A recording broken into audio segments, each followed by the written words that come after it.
37절로 44절 말씀까지입니다.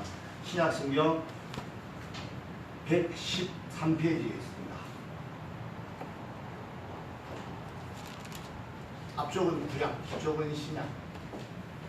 그 입사님이 거기 앉아 계시네.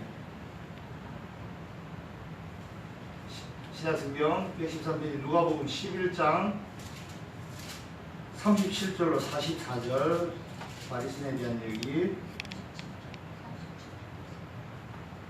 다 찾으셨으면 교독합니다. 제가 37절을 읽습니다.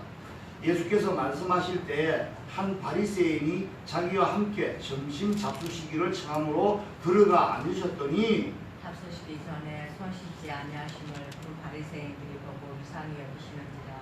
주께서 이르시되 너희 바리새인은 지금 잔과 대접의 겉은 깨끗이 하나 너희 속에 있는 탐욕과 악독이 가득하도다. 어리석은 자들아, 겉을 만드시니가 스스로 만들지 아니하셨느냐. 그러나 그 안에 있는 것으로 구제하라. 그리하면 모든 것이 너희에게 깨끗하리라. 화 있으신 자 너희 바리새인이여, 너희가 박하와 음양과 모든 색깔의 실주는 들되 공의와 하나님께 대한 사랑을 버리는도다. 그러나 이것도 행하고 저것도 버리지 말아야 할지니라. 화 있을진저 너희 바리새인이여, 너희가 회당의 높은 자리와 시장에서 문안받는 것을 기뻐하는도다. 화 있을진저 너희는 평토장한 무덤 같아서 그 일을 밟은 사람이 알지 못하느니라. 아멘. 오늘 말씀은 형식주의에 빠져있는 바리새인들 혹은 교회 다닌다고 하면서 진정 예수님을 모르는 자들, 혹은 하나님이 없어도 나는 충분히 의인이라서 스스로 구원에 이를 수 있다라고 하는, 스스로 의인인 척하는 교만한 자들에 대한 주님의 경고의 말씀입니다. 자, 요즘 산으로 들러 많이 가시죠? 산에 가면 봄철에요. 지금 갑자기 이제 여름으로 들어섰지만 봄철에 산에 가면 이쁜 꽃도 많지만 버섯이 참 많이 피죠. 버섯이 먹을 수 있는 것과 먹을 수 없는 구분을 저는 잘 못합니다만 그런 얘기를 해요. 화려하고 이쁜 버섯은 대부분 다 독버섯이래요. 이쁜 칼라, 화려한 색으로 군락을 지어서 동물뿐만 아니라 사람들을 유혹해 하죠. 근데 이렇게 먹으면 어떻게? 죽어요. 나쁜 것은 꼭 잘 자랍니다. 그죠? 희한하죠? 우리 사회의 악을 뭐래? 악이 자랄 때 독버섯처럼 자란다고 표현하잖아요. 화려 보이는 것 조심하시기 바랍니다.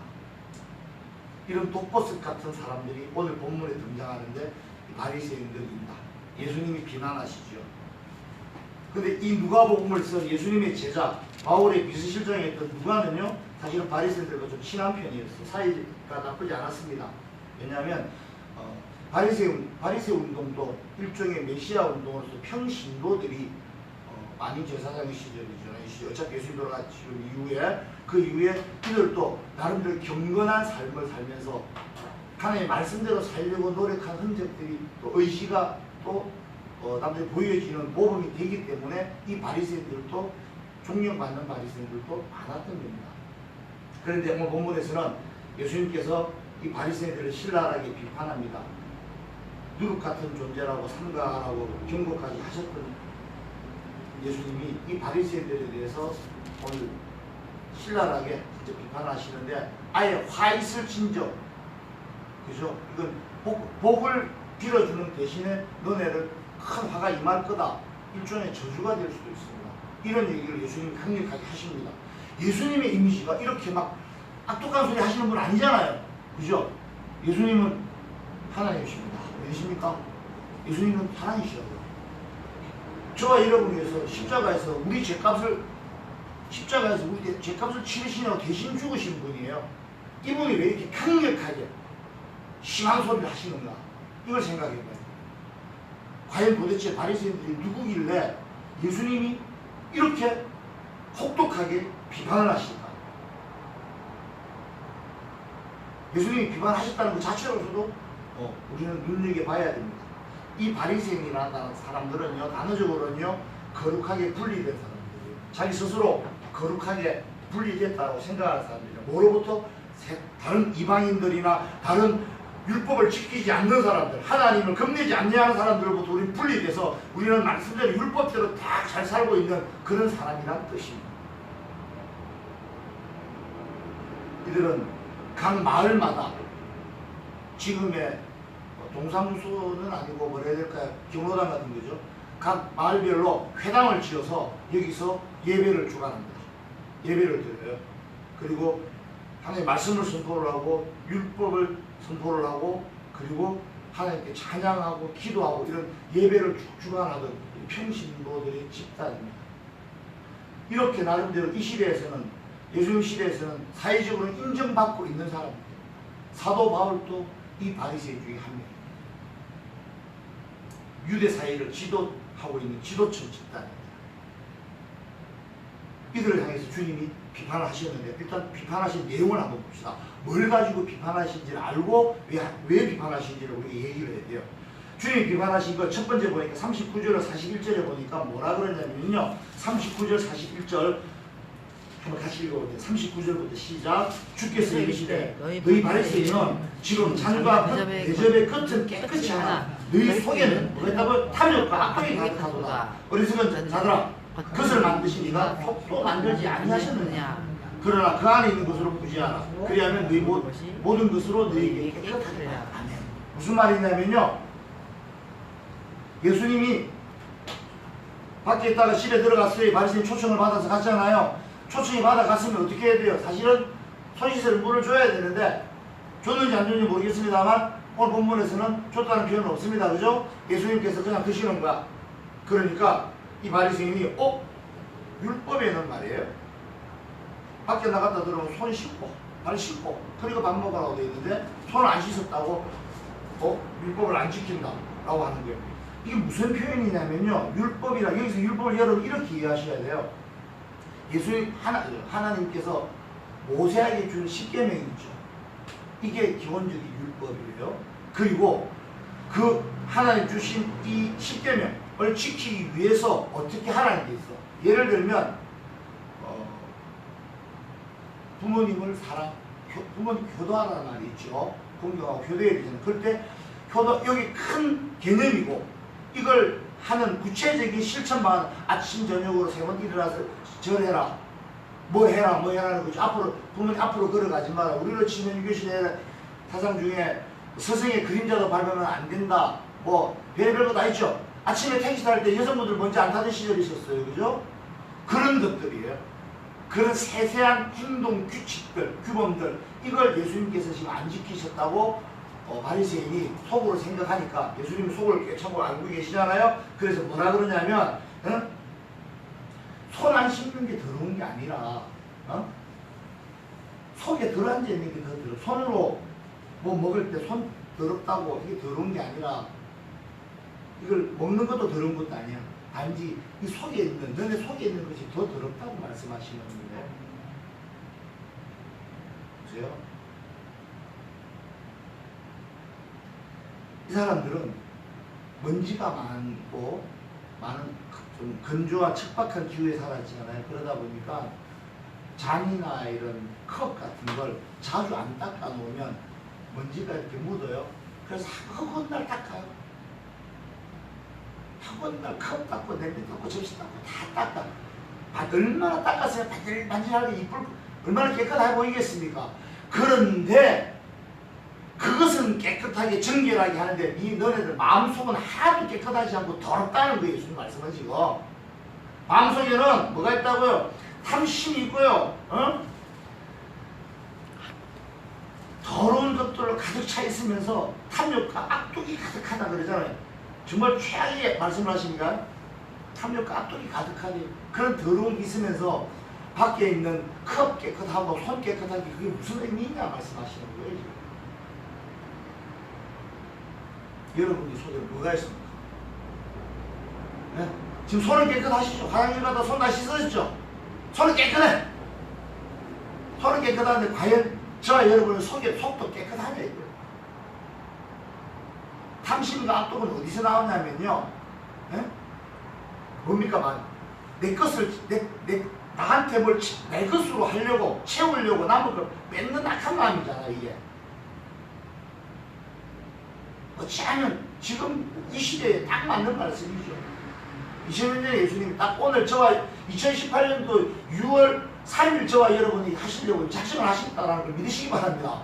저와 여러분 요즘 어쩝니까? 오로지 돈 하잖아요. 세상에 나가면 돈 때문에 사람 죽이도 된다며. 돈 때문에 배신해도 되고 돈 때문에 가진 있게 돼도 되고 마음속에 뭐가 들어서 전부 다 돈 많이 버는 거에 혈압이 있는 사람들이고 또 그걸 보면 우리도 또 이해를 해주잖아요. 그죠? 여러분 이해해주잖아요. 이해하면 안 돼. 손발이 깨끗하고 옷이 깨끗한가도 보셔야죠. 물론. 그런데 정말 내 마음이 깨끗한가 보십시오. 예수님께서는 마음을 깨끗하게 정결케 하기 위해서 뭐라고 그러냐면 네 안에 있는 것으로도 구제하라 그래요. 구제가 뭐냐면 남을 돕는 거예요. 어려운 자 돕는 거예요. 내 것 주는 거예요. 줄 수 있겠어요? 네? 뭐 좀 줘라 그러면 뭐랍니까? 나도 힘들어 죽겠다 그러죠. 아니 누가 좀 힘들대. 그래서 뭐 도와주면 좋겠다면 뭐라 그래? 나도 힘들대. 왜? 남 안 보이는 거지. 나만 보이는 거야. 그럼 니는 언제 안 힘들 건데? 그 인간의 탐욕에 만족이 끝이 있습니까? 없지요. 화장실 밖에 있다가 집 안에 들어있으면 좀 더 큰 화장실 있는 집 사고 싶고, 화장실 큰 화장실 있으면 나중에는 내가 화장실 2개 있는 집 사고 싶고, 화장실 평수 넓히려고 죽도록 일하다 죽는다 그랬죠 제가. 인생의 목표가 화장실 2개 있는 집이 아닙니다. 인생의 목표는요, 멀리 있다 가까이 있다가 아니라 지금 이 순간의 목표를 이루고 사는 거예요. 이 순간에 내가 지금 성령으로 가득 차 있느냐 아니냐, 성령 충만하냐 아니냐, 이 순간에 내가 지금 하나님의 나라를 누리느냐 못하느냐, 이게 중요한, 이것이 내 인생의 목표가 되게 돼요. 그런데 1년 뒤 10년 뒤에 멋지겠다, 그건 인생의 목표가 될 수가 없습니다. 왜? 여러분들은 그렇게 한다고 해서 또 만족하지 못할 거거든요. 이기적인 마음으로는 내 것을 남에게 줄 수가 없습니다. 아무리 그 사람을 버려 인편이더라도 돕는 거 할 수 없습니다. 하나님의 마음, 이타적인 마음이 안 됩니다. 그런 마음이 생기면 어떻게 된다고요? 내 안이 정결해진다고 주님께서 말씀하십니다. 마음속에 있는 더러운 것, 악독과 탐욕은 이렇게 그 반대되는 것으로 행할 때 사라지게 돼 있어요. 마음속에 들어온 것, 악독과 탐욕을 어떻게 없애냐면 사랑하시고 용서하시고 희생하시고 베푸시고 화평을 누리시고, 이런 것이 여러분과 저와 여러분 속에 있는 악한 것을 없애는 방법이라고요. 아까 대면에서 쳐다보고 이 악을 당장 어쩔 것이 아니라 이 악과 반대되는 걸 행하시라는 거예요. 그러면 이 악이 사라진다는 말입니다. 이해되시죠? 네? 구제함으로써 마음의 정결을 유지하셔서 하나님으로서 깨끗하다 소리를 들으시는 여러분 되시기 바랍니다. 마음이 깨끗해야 어찌 된다고요? 마음이 청결한 자는 하나님을 볼 것이오라고 하나님 말씀하십니다. 하나님 보시고 싶죠? 마음을 청결히 하십시오. 마음을 청결히 하려면 어떻게 하라고요? 내 것으로 구제하십시오. 악독과 탐욕으로 마음속에 채워져 있으면 이거 지워내시고 씻어내시고 구제하고 나보다 더 힘든 자 보시고 그걸 위로하는 그런 마음, 하나님이 저와 여러분이 갖고 있는 그런 마음 행하심으로 하나님 만나는 마음이 청결한 자 되시고 주의 이름으로 축복합니다. 그리고 예수님께서 이 바리새인들을 또 왜 또 비난하시냐면 42절 때문에 비난하세요. 42절을 우리가 한 목소리를 읽습니다. 시작. 화 있을진저 너희 바리새인이여, 너희가 박하와 문양과 모든 채소의 11조는 드리되 공의와 하나님께 대한 사랑은 버리는 거다. 그러나 이것도 행하고 저것도 버리지 말아야 할지니라. 자 보세요. 예수님이 바리새인들한테 두 번째로 딱 짚어서 하신 말씀이 11조는 드리는데 하나님이 공의와 사랑을 저버렸다고 합니다. 무슨 말이냐면 이건요 정결과도 연결되어 있는 거예요. 자 11조에 형식만 있고 정신이 없다는 거야. 무슨 말이냐면 11조가 왜 11조 단어할 때 공의라는 단어가 나오죠. 지금 42절에 보니까 11조를 하긴 하는데 뭐가 문제예요? 공의와 하나님에 대한 사랑은 버렸대요. 무슨 말이냐면 11조는요 11조의 정신은 이렇습니다. 하나님의 공의와 하나님의 사랑이 바로 11조 정신이에요. 무슨 말이냐면요 왜 공의롭다고 하는 것은 모두에게 다 의로워야 되는 거예요. 전체적으로 모두가 의로운 거예요. 무슨 말이냐면 12지파 중에 레위 지파는 땅을 받았어요? 안 받았어요? 안 받았어요. 레위 지파는 무슨 일을 하냐면 성전에서 제사 지내는 업무를 이 레위인들이 담당을 했죠. 그 사람들은 세금이 없어요. 땅도 안 나눠줬고, 그러다 보니까 다른 11지파에서 생산을 해서 그 중에 10분의 1을 성전에 바치면 이 레위 지파들은 그걸로 먹고 사는 거였어요. 그런데 즉 이 레위 지파들이 먹고 사는 것은 하나님의 일을 수행하기 위한 것이고, 이렇게 하나님은 탄압을 주지 않은 자에게도 먹고 살 수 있는 방법을 해결해 주셨는데, 이제 그 하나님의 11조의 정신, 공의는 잊어버렸다는 거예요. 내가 이렇게 함으로써, 내가 11조를 내므로써 하나님의 일을 하는 자에게 하나님의 일을 계속 할 수 있도록 이렇게 내가 해야 되는 마땅한 의무인데, 이 정신을 잊어버리고 형식만 갖고 있다. 무슨 말이냐면 당시에 레위인들이요, 성전에서 일하는 레위인들 외에 밖에 나가서 생업에 종사하는 레위인들이 무지하게 많았던 거예요. 왜? 11조가 제대로 안 거치는 거예요. 11조가 제대로 안 거치니까 사람들이 먹고 살아야 되니까 성전을 떠나서 밖에 나가서 농사짓고 사는 거예요. 게다가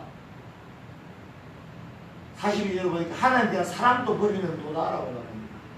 그 11조를 내면요, 그 돈을 가지고 성전이 돌아가고, 그리고 제사가 돌아가겠죠. 예배가 돌아가고, 그리고 당시에 가난한 자들이 누구냐면 대표적으로 고아와 과부들이에요. 저 땅이 없는 사람들이에요. 산업이 없는 사람들이에요. 고아와 과부는요, 먹고 살 게 없습니다. 예.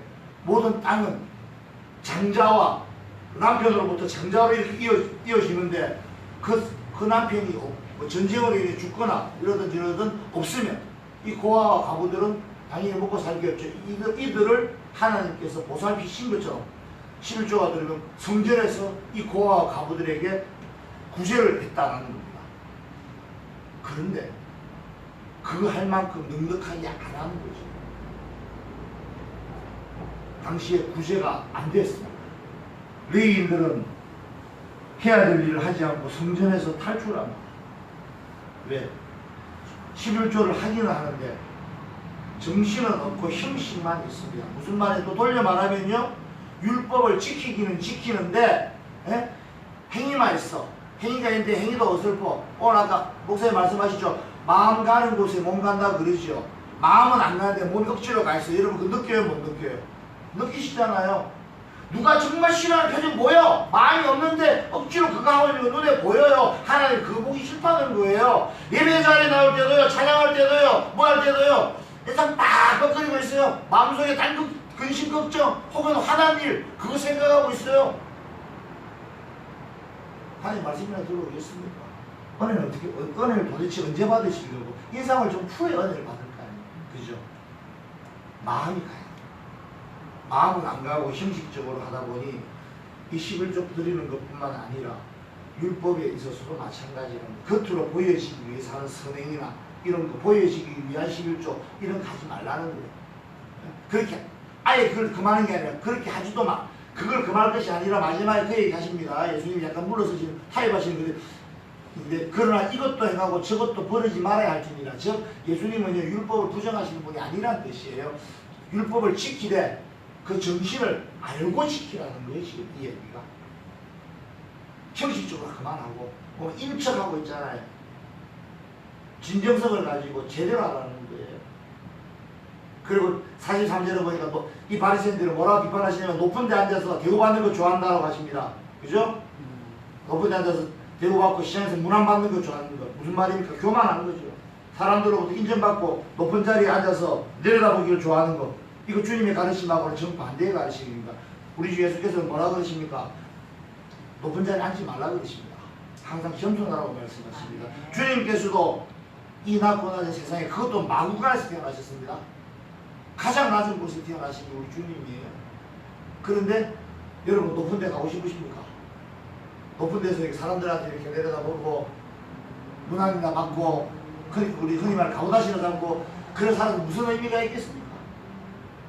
이런 말이 있습니다. 예수님께서 하신 말씀이십니다. 높은 자리에 앉고자 하는 자는 온 세상의 노예가 됩니다. 낮은 곳으로 오신 주님처럼 더욱 낮아지시기 바랍니다. 그러면 주님께서 낮은 자리에 있는 저와 여러분을 높여준다는 걸 믿으시기 바랍니다. 마지막으로 바리새인들이 주님의 네 번째 비판은 사람들을 부정한 자로 만들고 영적으로 죽음을 내보는 자라고 말씀하십니다. 무슨 말이냐면요, 44절에 보니까 화이슬진저 너희여 너희는 평토장한 무덤 같아서 그 위를 밟는 사람이 알지 못하느니라. 아멘. 이게 무슨 말이냐면 이거예요. 바리새인들 자체가 평토장한 무덤이에요. 평토장이 뭐냐면 사람을 묶고 봉분을 세워야 되잖아. 그게 무덤인지 알죠? 근데 사람을 묶고 길처럼 해놓은 거야. 평평하게 해놓은 거야. 그러니까 이게 무덤인지 모르죠? 모르는 사람들이 밟고 지나다니겠죠? 여러분 잘 보세요. 맷덩이에서 산소가 있으면 만들어놨죠. 봉분 만들어 놓으면 그 위에 뛰어 올라갑니까? 그 밟고 지나다닙니까? 안 다니죠. 근데 길처럼 평토장을 해놓으면 평평하게 해놓으니까 사람들이 무덤인지 모르고 밟고 다닐 거 아니에요. 사람들로 하여금 뭐랄까요, 무덤에 예의가 아니에요. 누가 봐도 예의가 아니죠. 즉 시체가 있는데 접촉하면 안 되는 게 당시 율법이거든요. 그런데 사람들은 모르잖아. 이게 봉분이 없으니 평토장을 했으니 이 무덤인지 모르니까 밟고 다닐 거예요. 사람들로 하여금 뭐 죄를 짓게 한다는 뜻이에요. 이게. 사람들로 하여금 평토장을 했는데 부시불식간에 모르게 죄를 짓게 하는 거예요.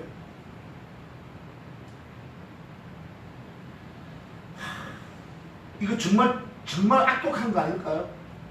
그죠? 사람들한테 죄를 짓게 만드는 거예요. 나도 모르게 죄 짓게 만드는 거예요. 시체가 있는 무덤을 밟고 다니면 시체를 밟은 거잖아요. 시체와 접촉은 부정해지는 거예요. 이 바리새인들은 그런 존재라는 거죠. 즉 바리새인들과 접촉하게 되면 바리새인들의 생각과 사고를 영향을 받을 거 아닙니까? 그렇게 되면 정신을 얻고 형식만 중요시하는 이 종교 생활하는 이자들하고 같이 섞여가지고 그들하고 동화되어서 같이 부정하게 진다는, 같이 죄가 있어진다는 거예요. 게다가 무덤은 죽음을 의미합니다. 그죠? 즉 예수님 보시기에는 이 바리새인들은 이 무덤, 시체와 같이 보는 거예요. 영적으로 죽어있는 자로 보시는 거예요. 그래서 이들과 접촉하는 자는 이들 사상에 물드는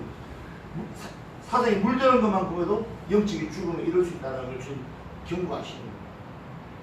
건묵자학이고 건주자학이란 말 들어보셨죠?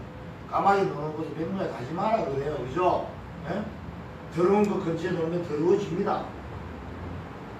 선하고 아름답고 좋은 것만 가까이 하십시오. 세상에서 제일 좋은 거 마르다가 주님 마리아 좀 제발 좀 나 일 도와주라고 하세요 하니까 예수님이 뭐라고 하십니까? 마리아는 지 좋은 편을 한다. 그 좋은 편이 뭐라고요?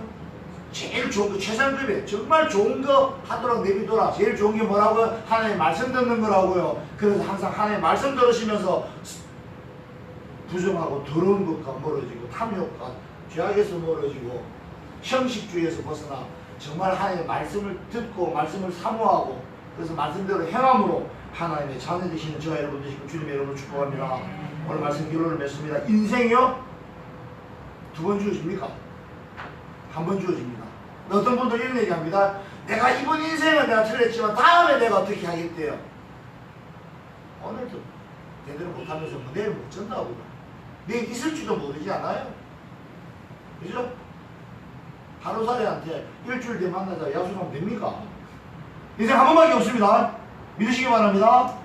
사람이 죽는 것은 정해진 일이요 그 이후에는 심판이 있을지라라고 예수님께서 말씀하셨습니다. 하나님의 말씀이 틀린 말씀이 있습니까? 없습니다. 그럴 수가 없습니다. 그러니 지금 저와 여러분에게 주어진 이 인생은요 딱 한 번 주어진 인생입니다. 그래서 이 지나가는 시간은요 다시는 오지 않기 때문에 소중한 거예요. 즉 우리는요 이 삶을, 이 인생을 지금 내가 처해 있는 이 환경, 이 형편을 잠깐 살아내버리는, 살아내 해치워야 되는 그런 숙제와 같은 의무와 같은 게 아니라는 거죠.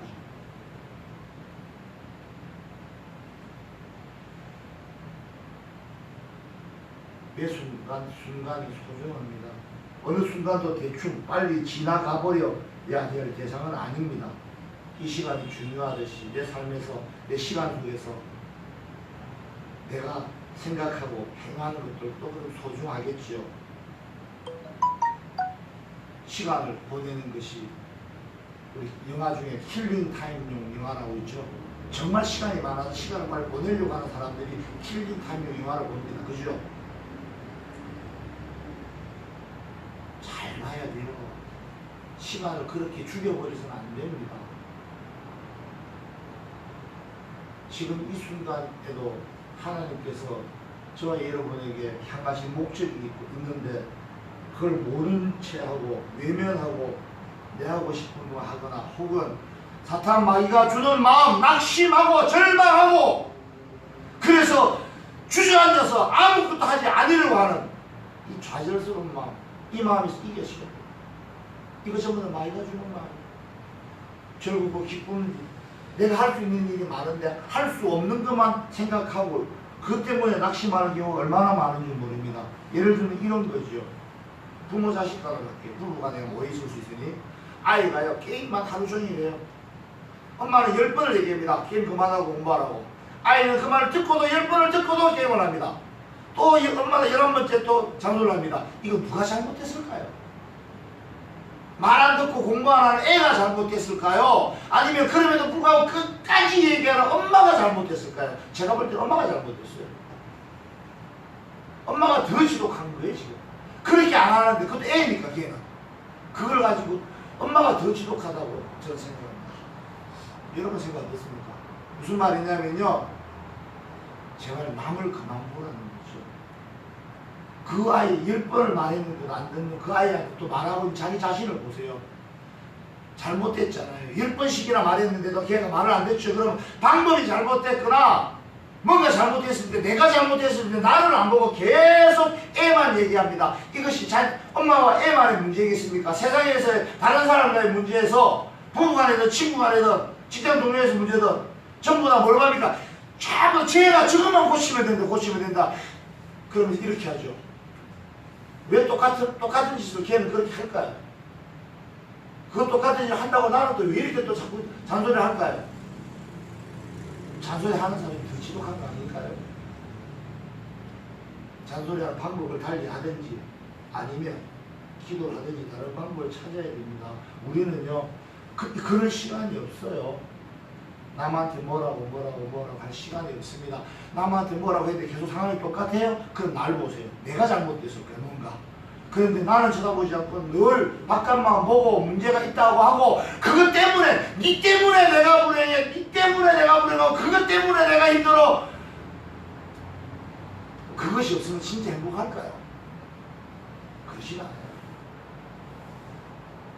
관계 속에서 문제의 본질이 나 외에 있는 것이 아니라 내 안에 있다는 걸 발견하시기 바랍니다.